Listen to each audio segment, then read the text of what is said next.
Évangile de Jésus-Christ selon saint Jean 20, 19-31, c'était après la mort de Jésus. Il était tard, en ce dimanche soir, et les disciples s'étaient réunis. Ils avaient fermé les portes à clé, car ils craignaient les autorités juives. Jésus vint et se tint parmi eux. La paix soit avec vous. Après avoir dit cela, il leur montra ses mains et son flanc.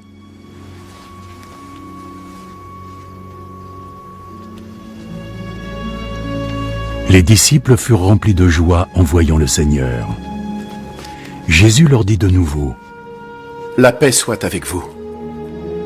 Comme le Père m'a envoyé, alors je vous envoie.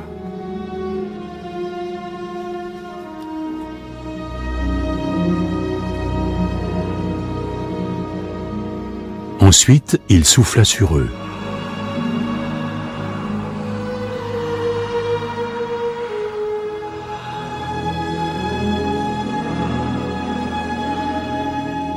Recevez le Saint-Esprit. Si vous pardonnez à ceux qui ont péché, ils auront le pardon.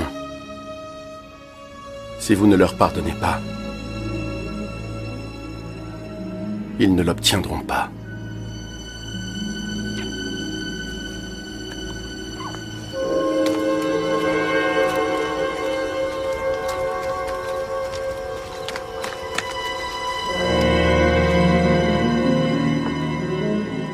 L'un des 12 disciples, Thomas, surnommé le jumeau, n'était pas avec eux lorsque Jésus vint. Les autres disciples lui dirent donc: Nous avons vu le Seigneur.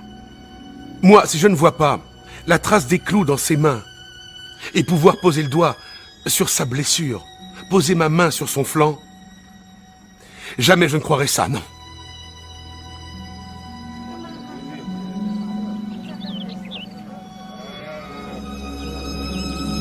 Une semaine plus tard, les disciples étaient de nouveau réunis dans la maison, et Thomas était avec eux. Les portes étant fermées à clé, mais Jésus vint et se tint parmi eux. La paix soit avec vous. Pose ton doigt ici et regarde mes mains. Ensuite, avance ta main et place-la sur mon flanc. Cesse de douter pour croire. Mon Seigneur et mon Dieu.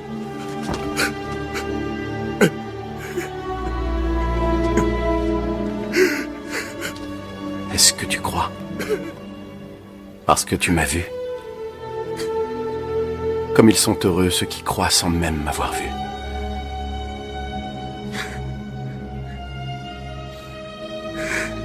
En présence de ses disciples, Jésus a accompli beaucoup d'autres miracles qui ne sont pas racontés dans ce livre.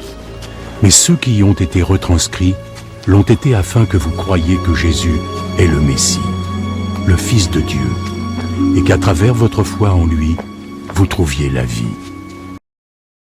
Acclamons la parole de Dieu.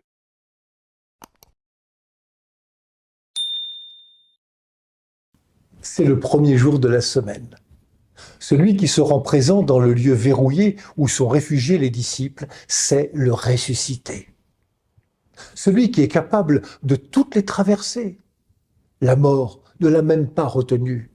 Il est vivant, il est là, présent au milieu de ses amis, encore enfermés dans la peur. Jésus se rend présent pour les ouvrir à la vie, celle que lui seul peut donner. La vie éprouvée, la vie sortie vainqueur du tombeau, une vie plus forte que toutes les peurs qui verrouillent les cœurs. C'est là, au cœur de l'épreuve, que la parole de Jésus retentit comme un appel. La paix soit avec vous. Oui, un avenir est encore possible. Croyez-moi, je suis venu ici, dans ce lieu, au cœur de votre torpeur, pour vous le dire. Nous sommes dimanche, le premier jour de la semaine. Et Jésus est là, présent à notre communauté, comme hier il l'était au milieu de ses disciples. Présent pour nous ouvrir à la vie que lui seul peut donner, nous donner la paix que lui seul peut donner. une vie et une paix éprouvées par sa vie de fils de Dieu, d'envoyé du Père. Une vie qui a expérimenté la grande traversée de la mort. Une vie qui ouvre à la mission. De même que le Père m'a envoyé, moi aussi, je vous envoie. Recevez l'Esprit Saint. Jésus pose alors un geste. Il souffla sur eux, nous dit l'Évangile. Peut-être n'y avez-vous pas prêté attention, mais au cours de la messe chrismale, l'évêque, après avoir versé le parfum dans l'huile, a soufflé sur elle. Cette huile, c'est le Saint-Crème, celle dont nous avons été oints au jour de notre baptême, celle qui nous a fait devenir Christ, prêtre, prophète et roi, celle qui nous a fait chrétiens, capables, comme le Christ, de donner notre vie au monde. Oui, nous avons reçu le souffle de l'Esprit du Christ, le souffle du Dieu créateur. Un souffle miséricordieux qui déverrouille les cœurs et ouvre à la vie que Dieu ne cesse de donner. Acceptons-nous de nous laisser embarquer dans cette aventure que nous propose le Christ? Ne soyons pas incrédules, mais croyants. Osons mettre notre confiance en Christ. Osons partager avec lui la mission de faire connaître l'amour miséricordieux de son Père. Quand la petite Thérèse parlait de Dieu, elle disait « Il n'est qu'amour et miséricorde ». En latin, misérie veut dire les pauvres et cor, le cœur. La miséricorde, c'est le cœur vers les pauvres. La miséricorde consiste à avoir le cœur qui bat pour les pauvres. La miséricorde, c'est le cœur même de Dieu. Et notre monde, en pleine mutation, en a tant besoin de cette miséricorde. Aujourd'hui, beaucoup sont inquiets pour leur avenir, celui de leurs enfants, celui de la planète. Beaucoup sont marqués par l'incertitude, l'indifférence, l'exclusion. Beaucoup subissent le pouvoir des puissances de l'argent roi et de l'orgueil des puissants. Ce qui est frappant dans cet évangile, c'est que même le ressuscité, qui pourtant ne subit plus la contrainte de l'espace et du temps, n'impose aucune forme de pouvoir ou de domination sur ses amis, les disciples. L'évangile dit seulement sa présence. Jésus vint, il était là, au milieu d'eux. Jésus ressuscité ne s'impose pas plus que le Jésus mortel. Il semble que rien n'a vraiment changé avec la résurrection.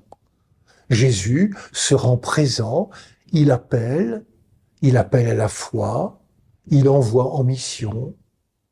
Le Christ ressuscité demeure le Christ pauvre de Bethléem et du Calvaire. Il demeure celui qui a choisi pour amis les malades, les petits, celui qui garde avec eux, alors qu'il est entré dans la gloire, la même familiarité, la même humaine simplicité. Les siens, ce sont toujours les pauvres, les malades, les prisonniers, les pécheurs, ceux qui, durant leur vie, composaient son entourage habituel. Aujourd'hui encore, Jésus ressuscité cherche à entretenir avec nous une relation personnelle. Son désir reste celui de la rencontre.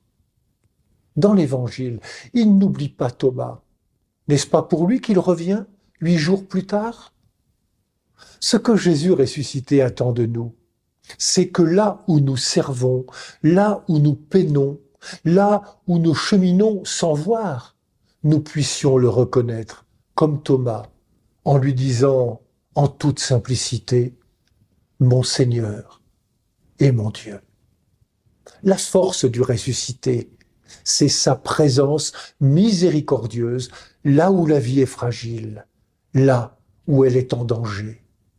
La force du ressuscité, c'est de se rendre présent et disponible à tous les cœurs, même les plus réfractaires ou les plus endurcis, pour les ouvrir à la vie que Dieu donne avec tendresse et miséricorde.